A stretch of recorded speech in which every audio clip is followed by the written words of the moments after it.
먼저 우리 하나님 말씀 읽고 오늘 내용 같이 살펴볼까요? 우리 에스겔 8장 천천히 한번 찾아보시죠. 구약 성경, 우리 성경으로는 1159쪽에 있는데요. 에스겔 8장 1절로 4절입니다. 에스겔 8장 1절부터 4절까지 다 같이 찾으셨으면 한 목소리로 읽겠습니다. 시작. 여섯째 해 여섯째 달 초닷새에 나는 집에 앉았고 유다의 장로들은 내 앞에 앉아 있는데 주 여호와의 권능이 거기에서 내게 내리기로 내가 보니 불같은 형상이 있더라. 그 허리 아래의 모양은 불같고 허리 위에는 광채가 나서 단쇠 같은데 그가 손 같은 것을 펴서 내 머리털 한 모숨을 잡으며 주의 영이 나를 들어 천지 사이로 올리시고 하나님의 환상 가운데 나를 이끌어 예루살렘으로 가서 안뜰로 들어가는 북향한 문에 이르시니 거기에는 질투의 우상 곧 질투를 일어나게 하는 우상의 자리가 있는 곳이라. 이스라엘 하나님의 영광이 거기에 있는데 내가 들에서 본 모습과 같더라. 아멘. 여러분, 지금 우리는 선지서라고 하는 이 영봉, 영적인 높은 산을 오르고 있습니다. 쉽지 않은 여정입니다. 하지만 각자의 보폭으로 씩씩하게 걷고 있을 것이라고 생각하고 응원합니다. 이번 주에 제가 전해 들은 이야기인데요. 우리 TMC 여러분들과 함께 우리 동행하는 우리 조장님들 중에 몇 분이서 우리 전도사님께 그랬대요. 전도사님, 정말 선지서 읽기 어려워요. 한번 위로해 주세요. 그랬대요. 근데 제가 그 이야기를 공감을 하거든요. 제가 성경 읽기를 시작할 때는 뭐 읽을 수 있습니다. 여러분 괜찮습니다. 누구나 다 할 수 있습니다. 말씀드리지만 사실 그렇게 쉬운 거였으면은 다른 분들은 왜 못 읽었겠습니까? 사실 어려워요. 이사야, 예레미야 정말 어렵습니다. 저도 그 성경을 한번 통독해 내는데 수년 걸렸고요. 근데 제가 확실하게 이거는 여러분들 격려하는 게 아니라 이건 팩트입니다. 한번 읽으시면 다음에는 훨씬 쉽습니다. 그래서 이번에 혹시나 읽으셨으면 제가 통독했으면 축하하고요. 내년에는 훨씬 쉬울 거고요. 깨닫는 바가 점점 깊어질 겁니다. 근데 혹시나 이번 뜨거운 여름에 선지서를 읽으시면서 듬성듬성 읽으셨다고 생각이 들고 또 빼먹은 게 많다고 생각되시는 분들 좌절하지 마시고 포기하지 마십시오. 이렇게 하자고요. 오늘까지 땡! 네, 빼먹은 게 많아도 땡 하고 내일 51장, 52장 읽거든요. 이게 예레미야 대선지서 예레미야의 마지막 하이라이트입니다. 결국은 예레미야가 예언했던 대로 그 예루살렘 성이 시드기야 왕 11년 4월에 멸망하는 이야기가 이제 내일 있어요. 그리고 금요일 날은 예레미야 애가라고요. 망해버린 그 도성을 보면서 48년간 외쳤지만 결국은 회개하지 않고 망해버리는 그 폐허를 보면서 이 선지자가 슬픈 노래를 불러요. 그게 금요일 날 하루에 1장, 딱 5장 짧은 노래인데 그걸 단권으로 묶었거든요. 그게 금요일 날 있어요. 여러분들 이렇게 하시죠.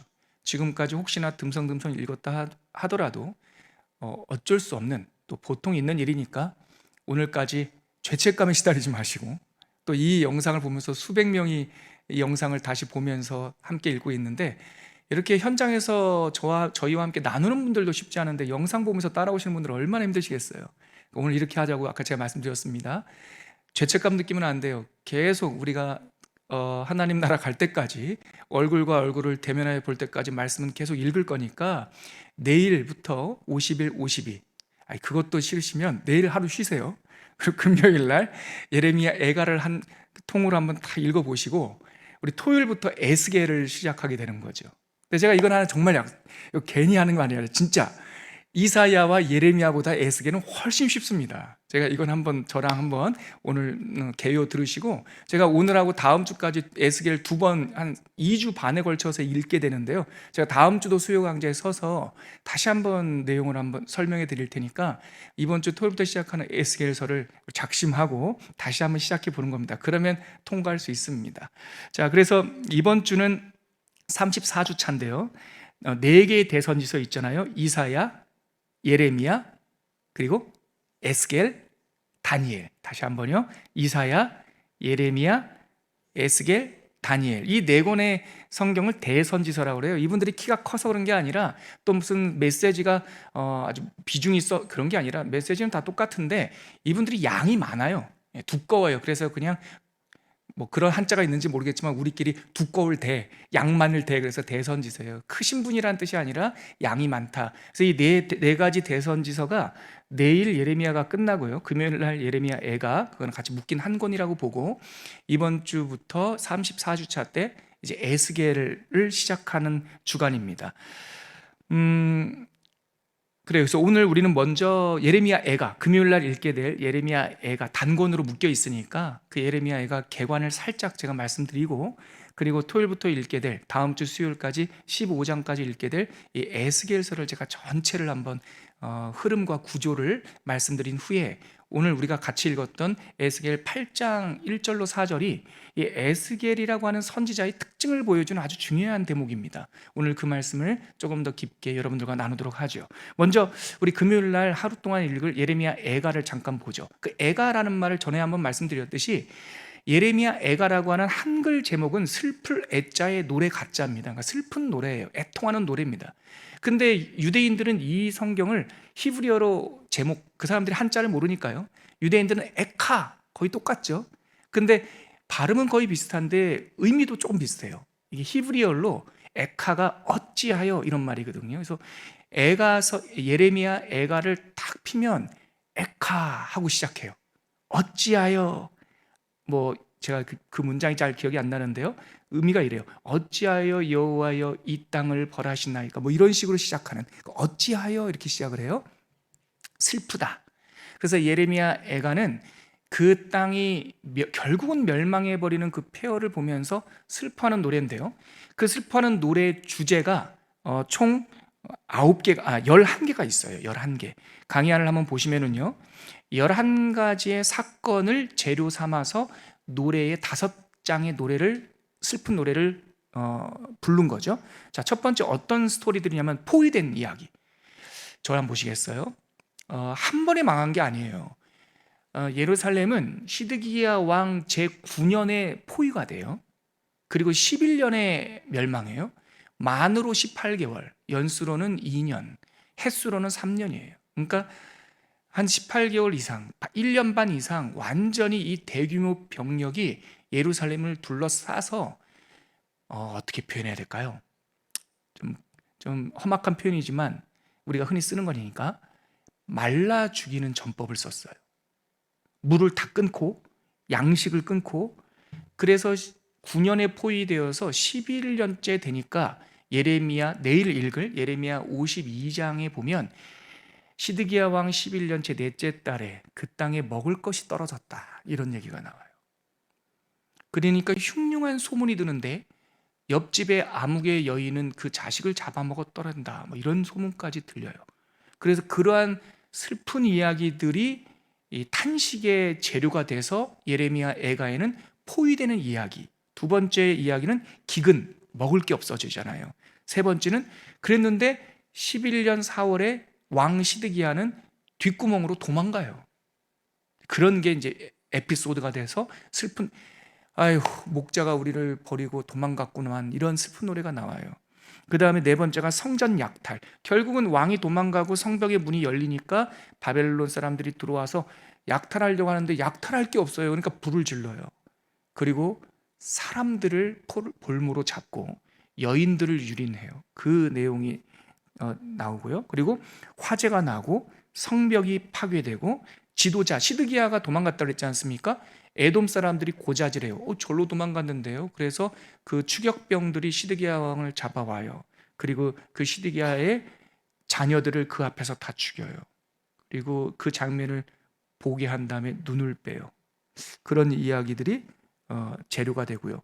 그리고 백성들은 포로로 유배당해서 끌려가고, 그 마지막 때의 시드기야 왕과 사람들은 특히 애굽, 남쪽에 있는 거대한, 그 남쪽에 웅크린 악어라고 표현했던 애굽의 도움을 받고자 원했지만 애굽이 도와주기는요 나몰라라 하고, 또 에돔이 처음에 9년에 느부갓네살이 쳐들어왔을 때는 동맹하자 그랬거든요. 근데 그 자기 형제 국가라고 하는 에돔이 왕이 도망가는 것을 고자질하고, 그래서 결국은 동맹에 기대했지만 결국은 배신당하는 이야기가 재료가 되죠.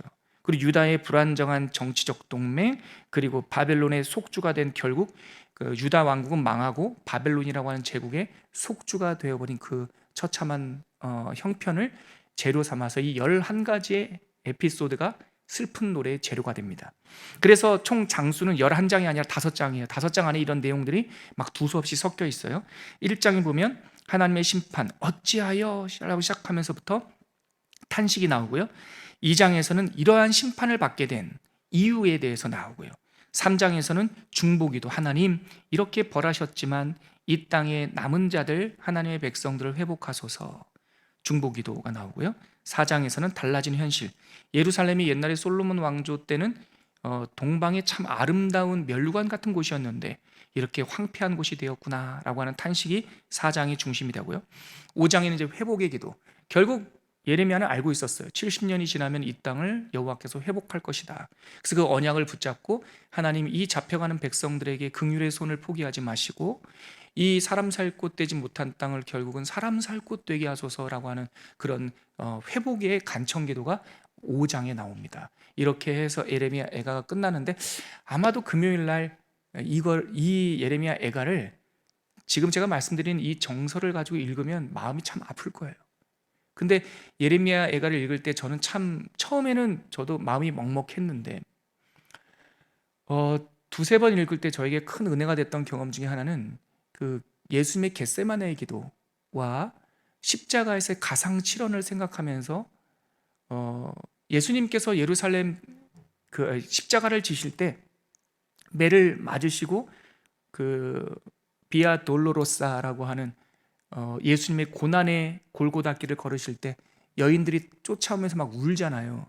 그때 예수님께서 그 여인들을 보시면서 예루살렘 여인이여 나를 위하여 울지 말고 당신들 자녀들을 위하여 우시오라고 했던 그 말씀이 떠오르면서 이 예레미야 선지자의 애통과 눈물은 이 땅의 죄와 이 불순종, 이 못 보고 못 듣는 이 땅의 완악한 백성들의 슬픔을 짊어지시는 예수님, 그 마음을 가지고 이번 금요일 날 한번 읽어보시면 이 땅을 그 심판하시지만 결국은 회복하실 그 하나님의 소망을 함께 발견할 수가 있을 겁니다. 그렇게 읽고 나서 토요일 날 이제 우리가 세 번째 대선지서 에스겔을 시작을 해요. 강의 한 1페이지 끝부분부터 제가 조금씩 천천히 한번 설명을 해드릴게요. 먼저 이 세 번째 선지서 에스겔은 누가 썼나? 에스겔이라는 사람이 썼어요. 선지서의 이름은 다 선지자의 이름이에요. 이 에스겔이 활동한 시대는 이스라엘 망국기예요. 저를 한번 보시면 대선지서 3명의 트로이카라고 말하는 사람이 동시대에 있었어요. 이사야가 이사야는 한 100여 년 앞서 활동했고요. 그래서 4명의 선지자 중에 이사야는 선배격이고 나머지 예레미야, 그리고 에스겔, 다니엘은 거의 같은 시대에 활동을 했어요.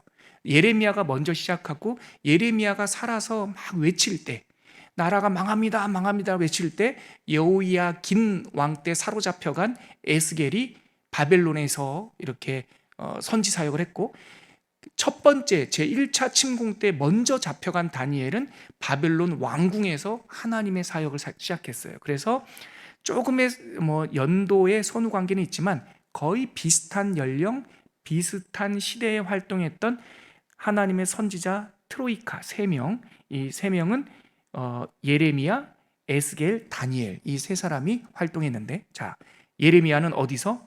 예루살렘에서. 에스겔은 서민들의 삶, 포로로 잡혀간 바벨론 그 운하공사장, 그 노예 현장에서. 다니엘은 그 지혜와 총명 때문에 바벨론 왕궁에서 다양한 그 상황 속에서 똑같이 하나님의 말씀과 회복을 선포하는 사역을 했어요.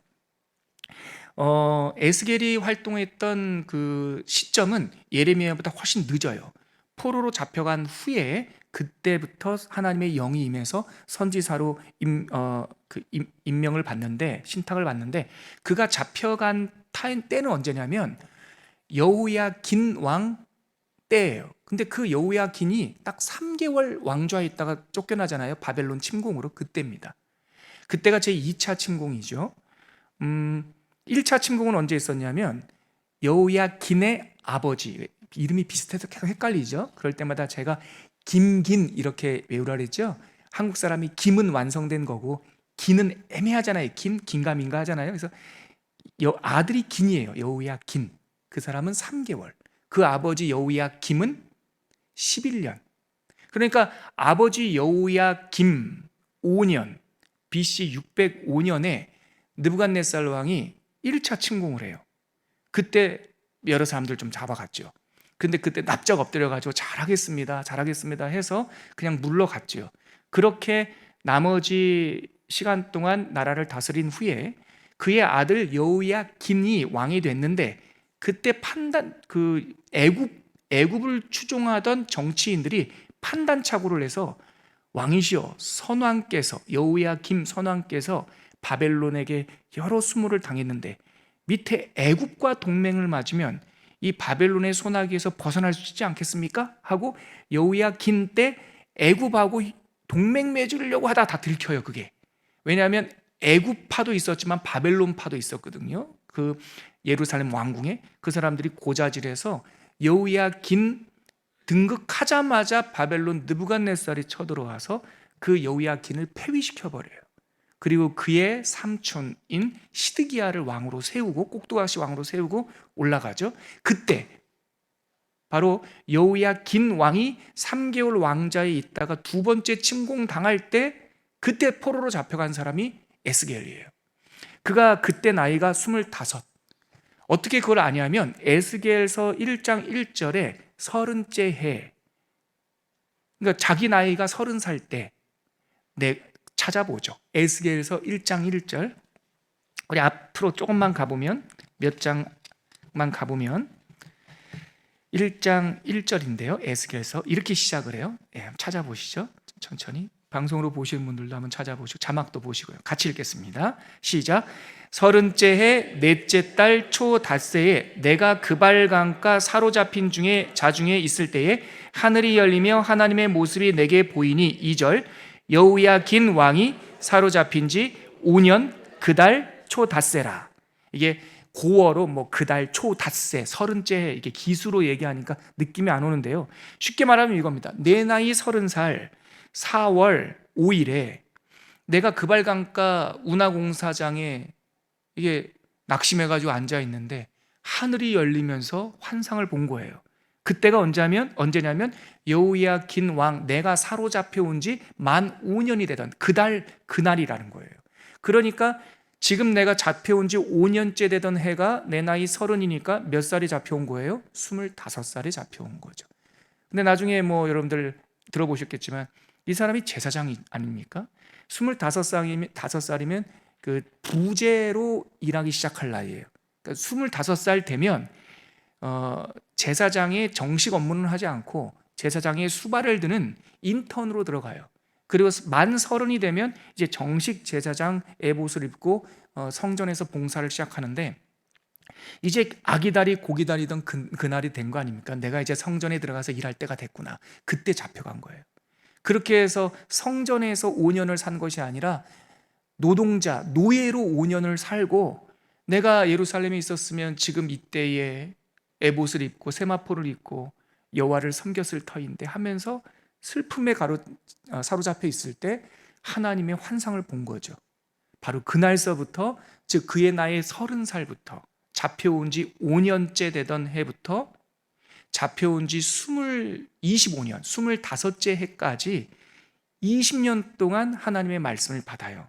에스겔은 20년 동안 그발강가 바벨론 노예 신분으로 계속 받았던 말씀을, 그리고 그 메시지를 전하는 기록이 에스겔서예요. 근데 전체적인 흐름이 20년, 잡혀온 지 5년부터 잡혀온 지 25년까지 흐름으로 쭉 가고 있는데, 애굽에 대한 심판을 그동안 많이 예언을 했거든요. 애굽 때문에 유다가 더 고생을 해요. 그래서 애굽에 대한 너도 멸망할 거야, 너도 바벨론에 의해서 패망하게 될 거야 라는 그 예언이 잡혀온 지 27년째 되던 해에 응답이 돼요. 그러니까 잡혀온 지 5년부터 25년까지 딱 20년이 알짜고, 그 다음에 27년, 나중에 2년 후에 결국 예언했던 것이 성취되는 내용이 그 중간에 살짝 기록돼 있어요. 그래서 이 중간에 기록된 27년째까지 합치면 22년이고요.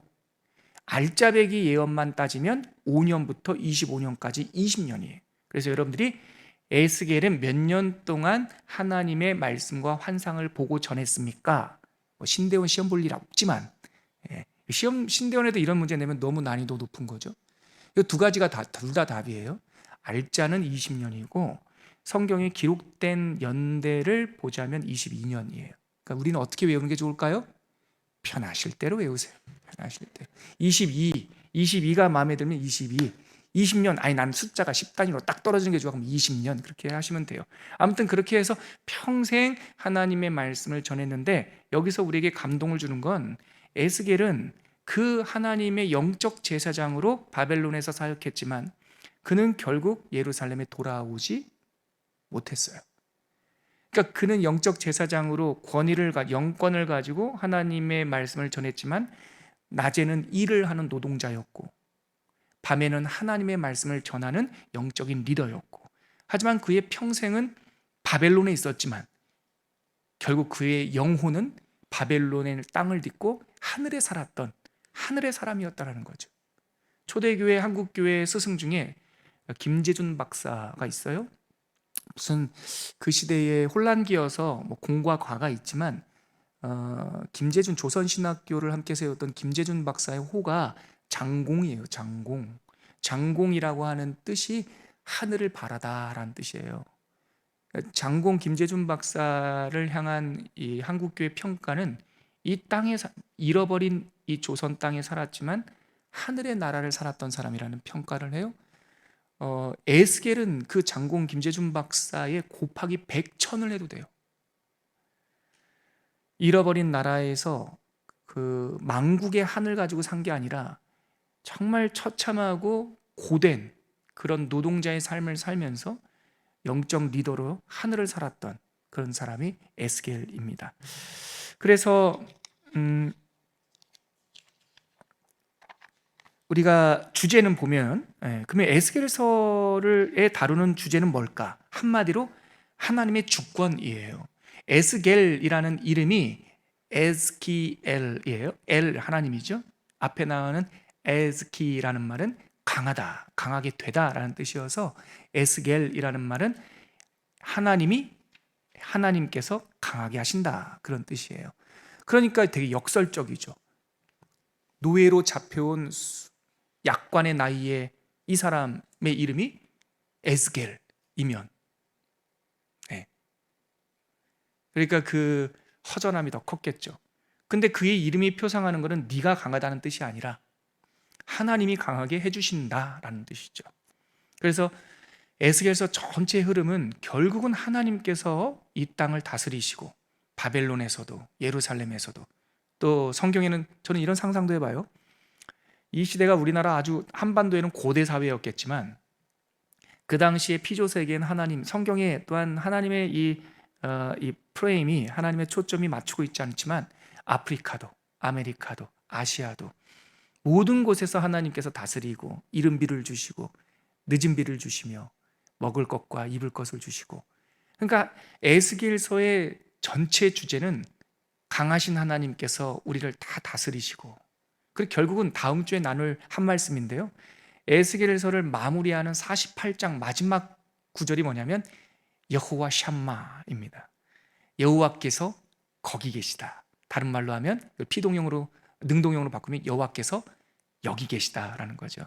그러니까 에스겔서 전체 주제는 여호와께서 다스린다라고 하는 여호와 하나님의 주권이에요.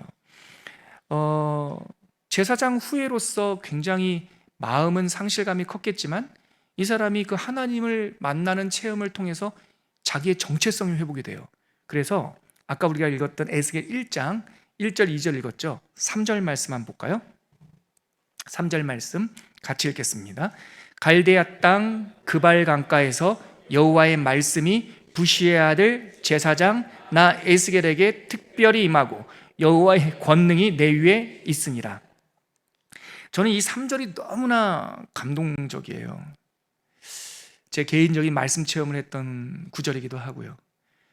에스겔이나 우리나 예기치 못했던 큰 재난을 당하면 그 앞에서 슈퍼맨 없습니다. 예기치 않은 재난 앞에서 누구나 다 흔들립니다. 그런데 회복은 하나님께서 하실 일이죠. 이 사람도 정말 눈물과 이 재난 가운데 낙심해 있었을 거예요. 근데 그날 밤 에스겔이 본 것은 하나님의 보좌를 봤거든요. 근데 그 보좌가 예루살렘, 이역만리 예루살렘 성전의 그 돌집에 있는 보좌가 아니라 하나님의 이 법궤가 불수레를 타고 다니는 거예요. 수레바퀴가 양쪽에 2개가 있는 것이 아니라 4개가 달린 수레바퀴를 통해서 전진 후진만 하는 것이 아니라 전진 후진 좌우 하늘의 별처럼 태양처럼 달처럼 막 움직이는 불전차 보좌를 보면서 하나님은 무력한 분이 아니시구나. 하나님은 이스라엘 땅에만 갇혀 있는 분이 아니시구나. 하나님은 전 세계를 운행하시면서 다스리시는구나라는 것을 깨닫고 그날 하나님의 권능이 자기 에스겔이라는 이름처럼 자기에게 임하면서 이 무너져버린 정체성을 그날 회복한 거예요. 나 부시의 아들, 나 제사장, 나 에스겔에게 하나님의 권능이 임한 거죠. 그래서 그 30째 되던 해에 이 사람은 더 이상 세상 사람들은 나를 노예로 보지만 에스겔은 하나님을 바라볼 때마다 노예가 아니었던 거예요. 나는 제사장이었던 거예요. 부시의 아들이었던 거죠. 감은 족보가 있는 사람이고 나는 제사장이자 하나님의 종이었던 거예요. 이것을 딱 깨닫고 회복했죠. 그래서 이 에스겔의 회복을 통해서 자기의 말씀 체험을 통해서 20년 동안 백성들에게 하나님께서 회복하실 것이다. 하나님께서 다스릴 것이다. 이 이야기를 끊없이 그래서 뭐 예루살렘 돌아갈 생각만 하면서 아무 일도 하지 말라고 말하지 않아요. 에스겔의 메시지는 바벨론 이 땅에서 결혼도 하고 시집도 가고 농사도 짓고 집도 짓고 잘 살자. 그때는 언제인지 모르겠지만 우리는 오늘 여기서 잘 산다. 살아낸다. 그리고 여호와의 때가 되면 돌아갈 것이다. 근데 이게 예레미야의 예언이었어요. 이것 때문에 밧술한테 막 매맞고 그러지 않았습니까? 예레미야 선지자가 포로로 잡혀간 이 에스겔을 말하는 거예요. 이 에스겔 때 포로로 잡혀간 이 3천여 명의 백성들한테 거기서 편지가 가끔 왔거든요. 우리 언제 돌아갑니까? 언제 돌아갑니까? 그때 예레미야가 포로로 잡혀간 그 사람들에게 거기서 집 짓고 결혼하고 살으라고 여호와의 때에 돌아오게 될 것이라고. 그랬더니 잡혀갔던 선지자, 거짓 선지자 스마야라는 자가 예레미야가 그런 답변을 보냈다고 또 편지를 제사장한테 보내면서 예레미야가 감옥에 갇힌 거죠. 매국노라고. 근데 거짓 선지자들이 바벨론 땅에도 있었지만 참 선지자도 있었던 거예요. 그래서 에스겔은 그들에게 이 땅에서 최선을 다해서 살고 농사짓고 하나님을 섬기면서 살 때 때가 되면 돌아갈 것이라는 얘기를 계속 해주면서 33장 이후부터는 단순히 돌아갈 예루살렘의 회복이 아니라 요한계시록에서 나오는 하나님의 성전 환상을 보여줘요. 그래서 에스겔서는 다니엘서, 요한계시록 그리고 과 함께 제3의 묵시록이라고 하는 별명이 있어요. 다니엘서는 미래 예언에 대한 묵시록이죠. 요한계시록은 말할 것도 없고 에스겔서는 33장 이후부터는 다 묵시록이에요. 미래 예언이에요. 특히 성전에서 흘러나오는 생수 환상 누가 예언하신 겁니까? 말씀하신 겁니까? 예수님. 예수님께서 요한복음 7장에 누구든지 예수께서 큰 날 곧 그 큰 명절에 성전 바깥에서 말씀하실 때 누구든지 목마르거든 내게로 와서 마시라. 나를 믿는 자는 성경의 이름같이 그 배에서 생수가 흘러나오리라. 그 성경의 이름이 어디냐면 에스겔이거든요. 성전에서 생수의 강이 흘러넘칠 것이다. 이것은 예수께서 성도들이 받을 성령을 가리켜 말씀하신 것이다 라는 해석이 요한복음에 나오면서 이 요한복음의 말씀이 요한계시록에 가면 요한계시록 21장에 가면 새 예루살렘에서 성전 문지방에서 생수가 막 흘러나오잖아요. 그래서 이 생수가 닿는 곳마다 죽었던 것이 막 살아나는 비전이 보이죠.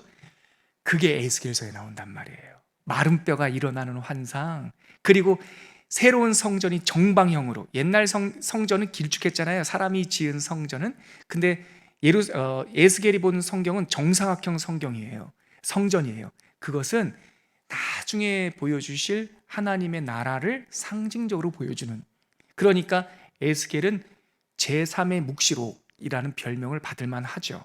바로 이게 주제였습니다. 그러면 구조는 어떨까요? 이 부분을 제가 오늘 아주 실효적으로 여러분들에게 도움을 드릴 수 있을 것 같아요. 에스겔서는 1장부터 48장까지, 에스겔서도 결코 짧지 않습니다. 그래서 대성지서인 거예요. 그런데 에스겔서의 특징이 하나가 있는데, 이분이 정말 꼼꼼하셨어요. 포로로 잡혀가서 날짜를 헤아리는 버릇이 생겼는지 모르겠지만, 마치 이수신 장군의 난중일기처럼 몇 년, 몇 월, 며칠에 무슨 일이 있었다라는 것을 아주 굵직한 연도를 기록하신 선지서예요. 그래서 아까도 우리가 1장 1절과 2절 봤지만, 처음 계시 받을 때가 내 나이가 30살이었고 그때가 포로로 잡혀온 지 5년째 해다, 이렇게 기록이 되어 있듯이, 기점은 포로로 잡혀온 것을 기점이에요. 그래서 14번의 연대 이정표가 있어요. 그래서 예를 들어서 6년째 그러면 포로로 잡혀온 지 6년이라는 뜻이에요. 25째 해 그러면 포로를 잡혀온 지 25째 해라는 뜻이고요. 그러니까 그 숫자에서 5년을 빼면 선지자로서의 활동하는 연도가 딱 나오는 거죠. 이해되시죠? 성경에 나오는 14개의 연도는 제가 도표로 정리해놨어요. 여러분들에게 제가 다 한 땀 한 땀 찾아서, 그 서력, 달수가 조금 달라서요, 계절이 달라서 그것까지 계산을 해서 담아놨어요. 먼저 우리 시간이 뭐 넉넉하진 않지만 한번 우리 14절을 다 한번 찾아볼까요? 어떠세요? 한번 찾아볼까요? 찾아보죠. 먼저 우리가 읽었던 1장 1절 2절 봤죠? 2절에 보니까 여호야긴 왕이 사로잡힌 지 5년 그달 초닷새, 5년 4월 5일에 첫 번째 환상을 받고, 두 번째 연도 기록은 3장 16절에 가면 있어요. 한 장만 넘겨보세요. 3장 16절 같이 읽어볼까요? 시작. 7일 후에 여호와의 말씀이 내게 임하여 이르시되, 그러니까 사로잡힌 지 5년 4월 초 닷새니까 7일이 지났으니까 13일이겠네요. 아무튼 이렇게 기록되어 있어요. 세 번째 표시는요, 오늘 우리가 읽었던 본문 8장 1절입니다. 8장 1절에 가니까 뭐라고 되어 있습니까? 오늘 본문이죠. 여섯째 해 6월 5일이죠. 그러니까 포로로 잡힌 지 6년 5월 1일이죠. 그리고 네 번째가 20장으로 가볼까요? 좀 한참 지나서 20장에 가니까 일곱째 해, 다섯째 달, 열째 날, 이렇게, 이게 네 번째 연대표 이정표입니다. 다섯 번째는 24장에 있어요. 24장 가니까 2년이 지나서 아홉째 해 10월 10일에 이런 표현이 있죠. 그때 예언이 임했고요.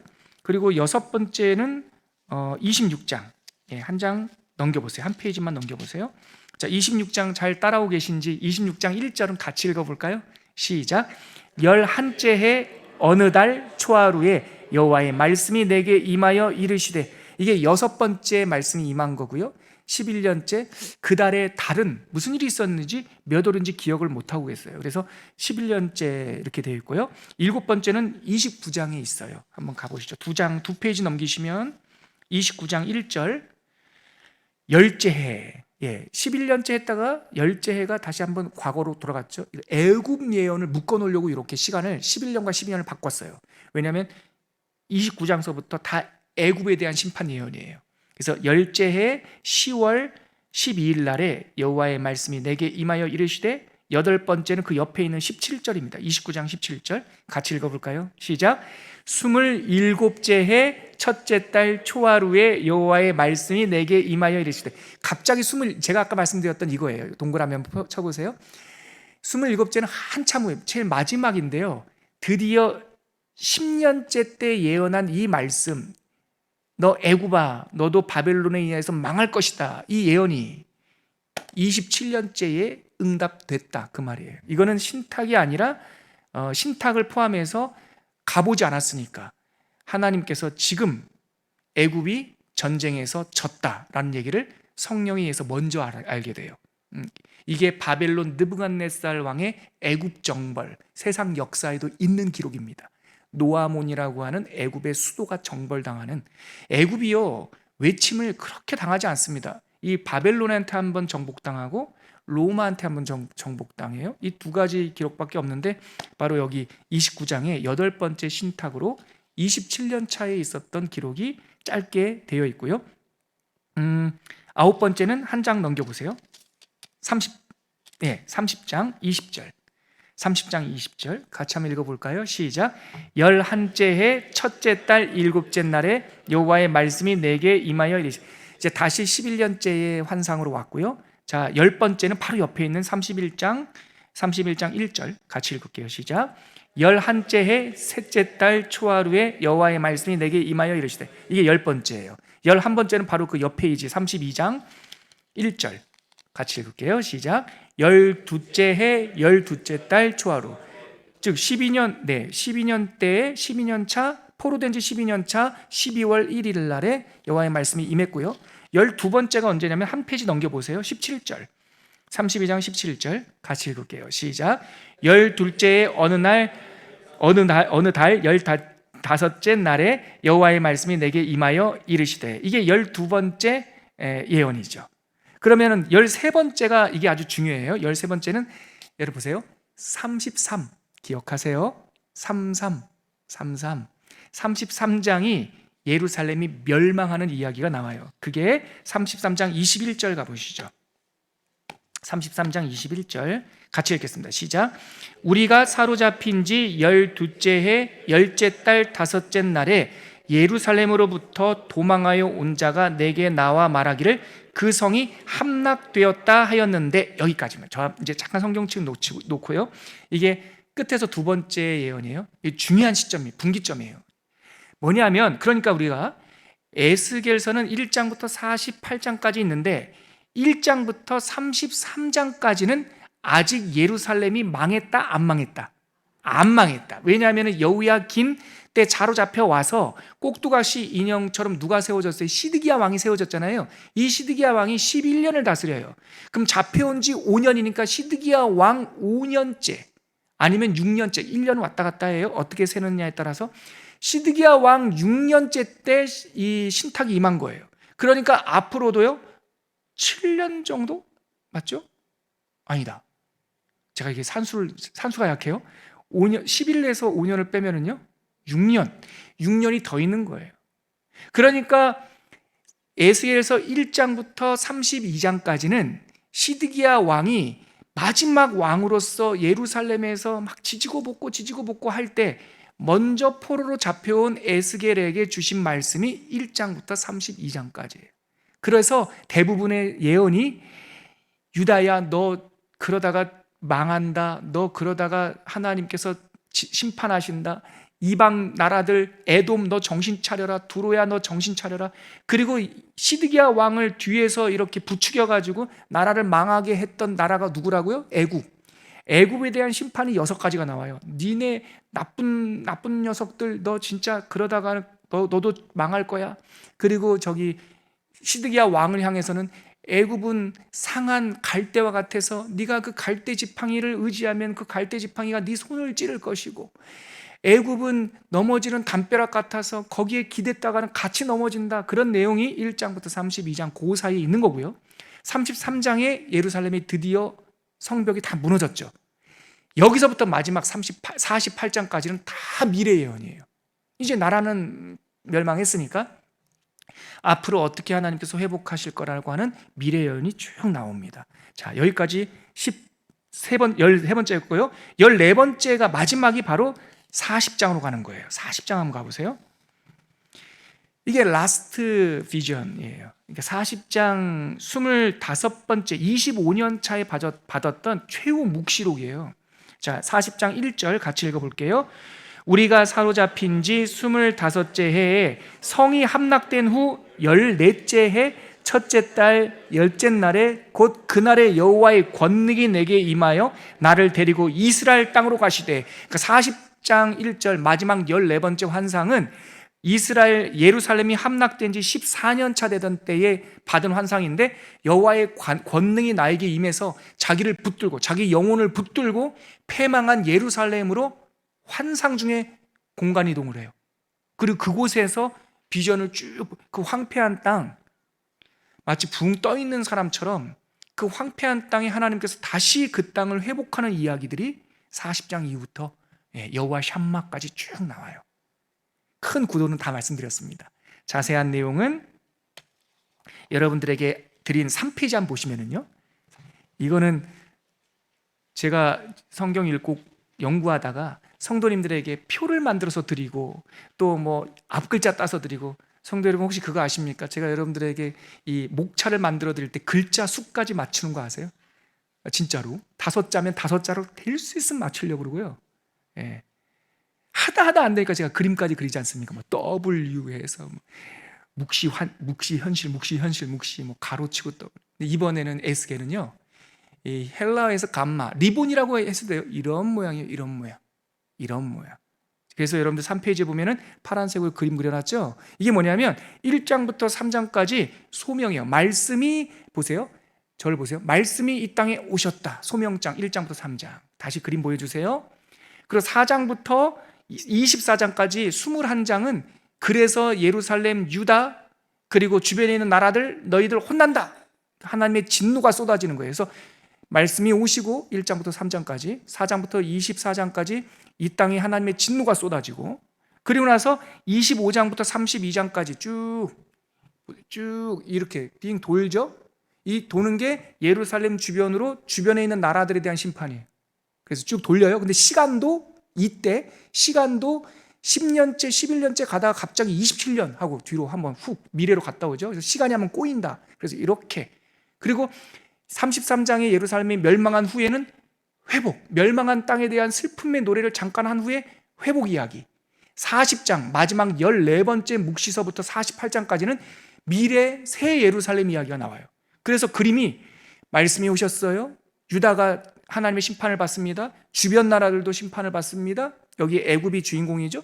아주 문제의 근원이죠. 그리고 나서 예루살렘의 멸망 후에는 하나님의 희망의 노래가 나오다가 40장부터는 미래 묵시적인 내용이 나와요. 그래서 이렇게 리본 모양으로 에스겔이 구성되어 있다라고 그림까지 참고하셔서 보시면 좋을 것 같아요.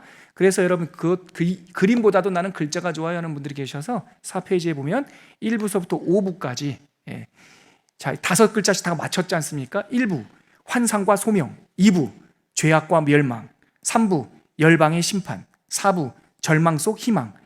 띄어쓰기는 어떻게 할 수가 없더라고요. 5글자. 5부 회복의 묵시. 자, 제목만 한번 읽어볼까요? 에스겔은 총 몇 부로 이루어졌다? 5부로 이루어졌다. 자, 1부 환상과 소망, 그리고 2부는 죄악과 어디가? 유다가. 3부 열방의 심판, 주변에 있는 나라들. 그 열방의 심판 주변, 그러니까 뭐가 생각나요? 이거 생각나시죠? 삥 도는 거. 자, 다시 33장에 가니까 예루살렘이 함락된 후에 절망 속에서 희망, 그 다음에 회복의 묵시. 자, 저 한번 보십시오. 리본, 그렇죠? 1부 심판 유다, 주변 나라, 멸망한 후에 33장 회복 이야기, 40장부터 48장까지 완전한 미래에 대한 비전. 더 이상 못해요. 참고하시고 여러분들 성경에 이렇게 접어 놓으신 다음에 잘 보시고 에스겔 읽으실 때 어떻게 하든지 조금이라도 읽으시면 좋겠고, 그래서 여러분 제가 하나의 팁을 드리자면, 방금 저랑 함께 14개의 묵시 이렇게 표시하셨잖아요. 목차에 보면 뭐 이런 거 있어요. 4가지, 2부에 1번 보시면 4가지 표적, 2부에 2번 보면 4가지 환상, 2부에 3번째 보면 4가지 설교, 4가지 비유. 요거 한번 찾아보세요. 그 옆에 제가 어림잡아 4가지 표적이 4장 1절부터 5장 17절까지 4가지 표적이 나왔다고 했는데, 예를 들면 요때 뭐가 나오냐면 토판 표적이 나와요. 그러니까 깨진 기와장 가지고 에스겔한테 이렇게 명령해요. 야, 에스겔아, 너 깨진 기와장 몇 장 좀 갖고 와봐라. 그걸로 토성을 한번 지어봐. 그리고 옆에 와서 한번 그 무너뜨려봐. 네, 무너뜨려요. 예루살렘이 이렇게 멸망될 거야. 너희들이, 그러니까 포위될 것을 22년 전에, 20년 전에 미리 예언하셨어요. 토판으로. 그 다음에 한쪽으로 눕는 일, 또 이쪽으로 눕는 일을 통해서, 그 다음에 부정한 더러운 떡을 털어서 먹어라, 뭐 이런 거, 머리털 뭐 이렇게 머리 이발을 해가지고 한쪽에다가는 뭘 털고, 이러한 표적 이야기가 4가지가 나와요. 그러니까 이런 걸 목차를 보시면서 성경을 읽으시면서 한번 참고해 보시면 좋겠다. 그리고 뭐 답관체 형식 이것도 한번 참고하시고요. 여러분 읽어보시면 그 답관체라는 게 뭔지 참고 자료를 넣어놨는데요. 오늘 시간이 많이 되는데 그래도 한 말씀은 전해야겠죠. 오늘 본문 8장에 제가 다음 주에도 조금 더 나누겠지만 시간이 지금 3분밖에 없는 관계로 한마디로 요약할게요. 선지자 에스겔은 어떤 사람이냐? 성령에 이끌림 받은 사람이에요. 그의 몸은 바벨론이 창과 사슬로 묶었지만, 노예의 신분으로 묶었지만 그의 영혼은 묶을 수가 없었어요. 그래서 오늘 읽었던 에스겔 8장에 보면 그 불전차 보좌 하나님을 돌집에 묶어놓을 수 없단 말이에요. 성령을 교단이나 시스템으로 묶을 수가 없다고요. 성령은 자유한 영이세요. 그 성령께서 몸이 묶여있던 에스겔에게 하나님의 법궤가 움직이는 모습을 보면서 하나님은 전 세계 어디든지 다 계시는구나, 하나님께서 다스리는구나를 깨달았잖아요. 그 1년 후 8장 1절, 사로잡힌 지 6년이지 않습니까? 오늘 보니까 사로잡힌 지 6째 해 6째 달 초닷새에 나는 집에 앉아 있었고 유다의 장로들은 내 앞에 앉아 있었어요. 그러니까 이때 나이가 31살이란 말이에요. 자기보다 나이가 많은 사람들이 많을 텐데 잡혀간 포로 중에서 장로들을 뽑아서, 지파 장로들을 뽑아서 낮에 노동하고 앉아있는 그 에스겔 앞에서 장로들이 쭉 앉아있는 거예요. 영권이에요. 영권. 영권은 이력서나 나이로 되는 게 아니에요. 성령으로 되는 거예요. 여러분들과 주의 성도들이 다 이 영권을, 사도행전 1장 8절에 있듯이 주의 성령이 너에게 임하시면 너희가 권능을 받는다고 했으니까 우리 사랑하는 성도님들이 다 성령의 권능을 받기를 축복합니다. 에스겔이 그래서 딱 앉아 있으니까 장로들이 그날 밤에 모여 있었던 거예요. 그날 또다시 환상이 있었는데 주의 권능이 하늘이 마치 오순절 다락방처럼 하늘에서 주의 불 같은 것이 임했는데 그 형상이 허리 아래는 불꽃이 탄 모양이었고 허리 위쪽은 벌겋게 달궈진, 붉게 달궈진 그 노쇠 있지 않습니까? 성경에는 단쇠라고 되어 있어요. 붉게 달궈진 그 형상으로 빛나는 모습으로 나타나신 거예요. 근데 그 주의 권능, 주의 영이 손을 내밀어서, 참 재밌는 거예요. 3절 한번 보실래요? 8장 3절. 8장 3절 같이 한번 더 읽을게요. 시작. 그가 손 같은 것을 펴서 내 머리털 한 모순을 잡으며 주의 영이 나를 들어 천지 사이로 올리시고 하나님의 환상 가운데로 나를 이끌어 예루살렘 가서 안뜰로 들어가는 북향양 문에 이르시니 거기에 질투의 우상 곧 질투를 일어나게 하는 우상의 자리가 있는 곳이라. 무슨 장면입니까? 바벨론 물가에 앉아 있는데 하늘에서 영광이 나타나서 손이 쫙 내려오시더라는 거예요. 마치 다니엘 그 벨사살 왕의 그 잔치 중에 손이 나타나서 메네 데겔 우바르신 글자를 썼듯이 이번에는 하나님의 영광의 손이 내려와서 선지자의 머리털을 한 모순, 얼마가 한 모순입니까? 한 주먹이란 뜻이에요. 머리털을 꽉 잡고 들어 올리셨다는 거예요. 저 예전에 이 장면 읽다가 처음에는 그냥 글장만 읽다가 이 장면을 상상을 하는데 놀란 거예요. 하늘에서 손이 내려와서 나를 붙잡아서 들어 올리시는 거예요. 근데 아세요 여러분? 사도 요한도 그렇게 됐어요. 내가 반모섬에 있는데 12교회에게 편지하라. 2장 3장 4장이 뭔지 아세요? 주의 영이 나를 들어 하늘로 올리시잖아요. 그래서 요한계시록의 시점은 땅이 아닙니다. 반모섬 아니에요. 하늘에서 보는 거예요. 불붙은 유리바다 저 건너편 세상에를. 그래서 요한계시록의 시점은 하늘이에요. 그거의 원형이 에스겔이에요. 에스겔을 잡아 올려서 하나님께서 천지 사이로 들어 올리시고 그를 순간이동하듯이 예루살렘으로 인도하는데 이때는 예루살렘이 망했다 안 망했다? 아직 안 망했다. 그들이 거기서 막 살려고 애를 쓰는데 하나님께서 선지자를 데리고 예루살렘 안 북향양 문으로 들어가니까 거기에 하나님의 법궤가 있는 것도 아니고 하나님의 번제단이 있는 것도 아니고 우상이 서 있더라는 거예요. 질투하게 하는 우상, 가증한 우상이. 그러니까 겉모습으로는 다 있었지만 그 속에는 영이 안 계신 거예요. 그래서 8장 이후의 환상이 뭔지 아십니까? 에스겔을 데리고 가서 보여주시는 것은 주의 영이, 성령이 예루살렘 성전을 떠나는 장면을 보여줘요. 8장에 보면. 이번 금요일 주일날부터 읽어보세요. 에스겔서를 통해서 하나님께서 우리에게 들려주시는 메시지는 성령에 이끌리는 자만이 자라야 하나님의 사람이라는 거예요. 세상에 묶여있지 말고, 율법에 묶여있지 말고, 죄에 묶여있지 말고 주의 영이 계신 곳에는 자유함이 있다 하셨사오니 하나님의 사람들을 당신의 영이 이끌리어 하나님께서 쓰시고자 하는 곳으로 우리를 이끄시고 사용하신다. 그 내용이 에스겔서의 핵심이에요. 그래서 제가 오늘은 전반적인 개요했고요, 다음 주에 우리 에스겔서 후반부를 다룰 때 이 하나님의 성령에 이끌림 받은 우리들, 이 선지자가 어떤 영광을 받는지 다음 주에 좀 더 나누도록 할게요. 사랑하는 성도 여러분, 시간이 많지 못해서 준비한 설교 다 못 전했는데 한마디로 하나님의 사람들은 성령 충만한 사람이고 성령에 이끌림 받는 사람이에요. 말씀과 성령이 우리를 거룩하게 하세요. 오늘 우리가 이 수요 강좌를 마무리하는 찬양으로 지금 이곳에 계신 성령님, 주님보다 앞서지 말고 주님과 함께 살아가게 하소서, 이 가사의 내용으로 하나님께 찬양과 영광 올려드리겠습니다. 함께 찬양하겠습니다.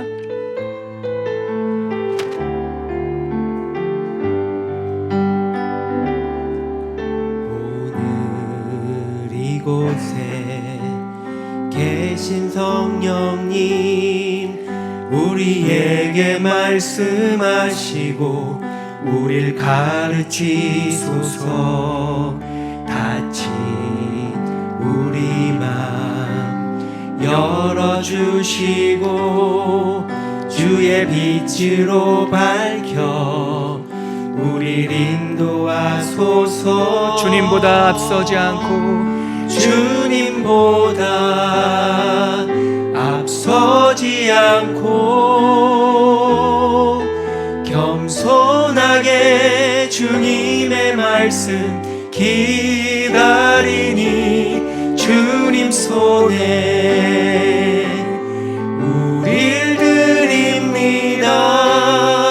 사랑으로 인도하소서. 우리 한 번 더 찬양하겠습니다. 오늘 이곳에 계신 성령님, 오늘 이곳에 계신 성령님, 우리에게 말씀하시고 우릴 가르치소서.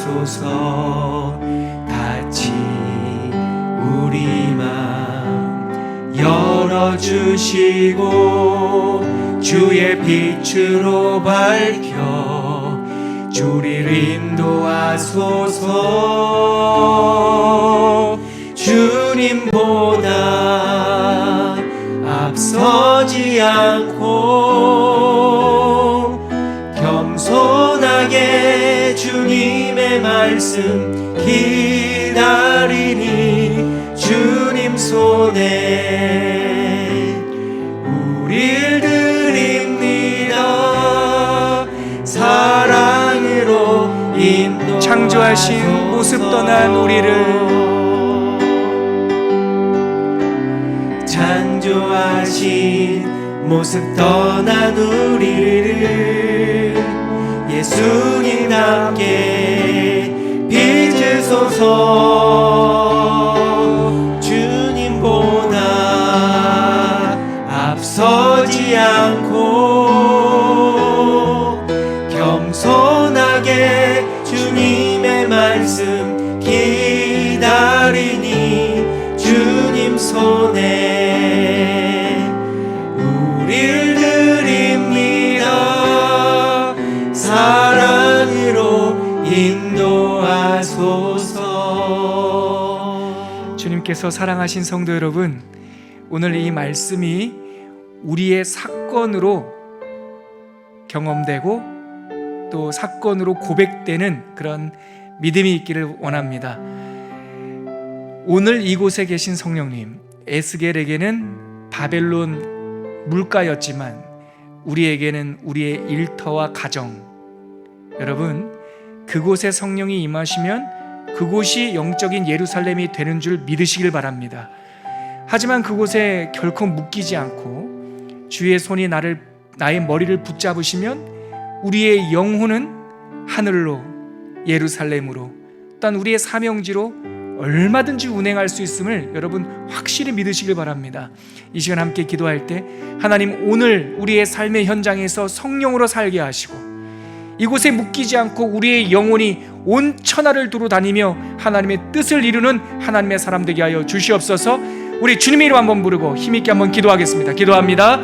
주여, 하나님 아버지, 은혜를 감사합니다.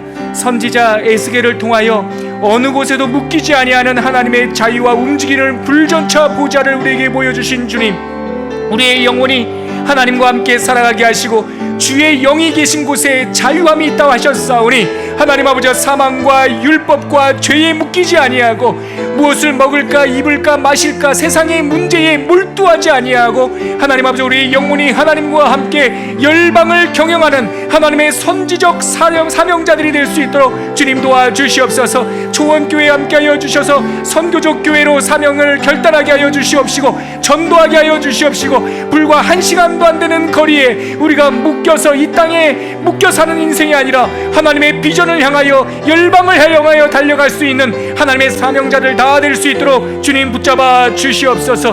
말씀과 함께 가게 하시고 성령과 함께 일하게 하시고 하나님께 멸관을 들여 올릴 수 있는 하나님의 충성된 종들 되게 하여 주시옵소서.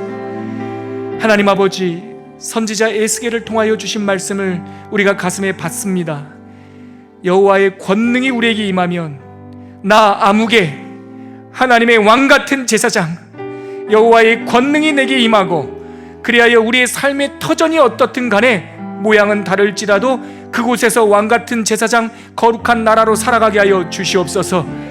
하나님, 세상 탓하지 않도록 도와주시고 환경 탓하지 않도록 도와주시고 성령이 우리의 머리 한 모순을 잡으실 때 우리의 영혼이 자유하여 열방을 경영하게 될 줄 믿사오니 성령의 꿈을 품게 하여 주시옵소서.